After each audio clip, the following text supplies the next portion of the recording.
you know, I don't have time to read that whole thing. Why don't I just press this little summary button here? And the summary button will give me a summary of that whole article. And I can't explain exactly the algorithm, but the algorithm goes through and looks at the entire article, gets a sense of what it's all about, and then picks out on some priority basis the sentences. It doesn't rewrite anything. We're not to that level of technology yet, but it takes out the most important sentences in that article on a generic basis. If I give it my own profile, it'll go through the article and pick out the most important sentences that gear to my profile. How long is this summary? I just tell it I want 500 words or 200 words or 300 words, and it'll just pick out as many sentences as it takes to fill up my constraint of 500 or 300 words. So I say, okay, I like this article. Good dog, talking to my agent. I want more articles like this. And the dog will say to me, oh, if you want more articles like this, then here's a couple more words I'm going to add to your Boolean string. Or if I said I don't like this article, it's not on point, I'm searching for communities of practice. I typed in cops, and I'm getting a bunch of police stories. Now, I like CSI, so don't get me wrong. But police story is not what I meant when I meant cops. So I say, no, police story is not what I mean. Bad dog. It says, okay, you don't want articles about police stories. So that's how it gets educated. And on that prior slide over here in the unwanted terms, it would say, I don't want police stories. Yeah. Yeah. Because we're hoping that you will go in there and use these tools, solve your own research problems, and leave behind your crumbs. And your crumbs are going to build this body of knowledge. So the first thing you would do if you use these technologies in the KIMBOK, in the KM body of knowledge, is to get yourself an agent, let the agent go do searches for you.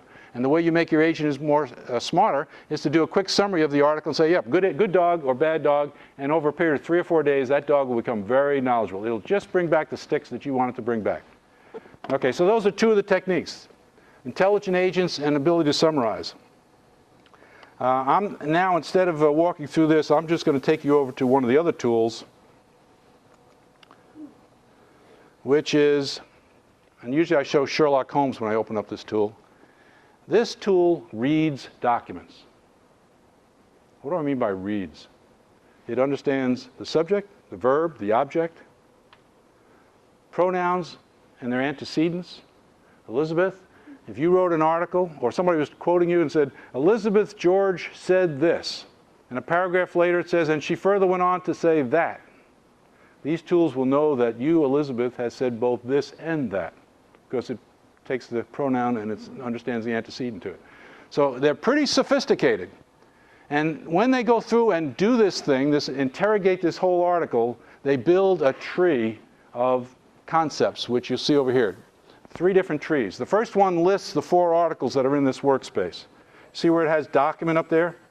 Okay, there are 4 documents in this workspace. See the 4 documents across the top? This workspace has been interrogated by these tools, and now you're ready to scan them and study them, I guess I should say. If I study them, I just want to look at this one particular article, I just click on it and click down, and I say, oh, that's interesting. That's what I want to read. It'll take me right in that article to what you want to read, okay? Now I'm just looking at a particular one of the 4 articles. You got that? See how that worked? Here are the 4 articles. I just wanted to drill down in one of them. But you'll notice if you looked at the words that are being used down here, they're all nouns. They're basically what we presently understand to be the result of these search engines. It's based on terms. What's a term? Look in the back of a book and it says index. Those are all nouns. If the word X is in the book 5 times, you'll see X back there in the index, and it'll tell you all the 5 pages where X occurs. It doesn't tell you anything about the concepts in that article. It just tells you that X appears 5 times, right? That's what terms do. And if you want to search on terms, you just pull terms over. The real power of technologies like this is to pull this one over, which is called contexts. Contexts are verb-driven. Verbs mean understanding of what's going on in that article. In fact, in that whole workspace. So now, instead of nouns, I've got verbs like have and make and movement and motion and negative interaction. And I don't have a demo of this, so I'm just poking at something. You know, don't think I'm a real professional salesman on this. I'm not. I'm just showing you the kinds of technologies that are quite suitable for personal KM. So I've finally gotten down, I think I'm almost down, to a node here. Okay, a primer on e-learning. And you see how my cursor is going over that field down there?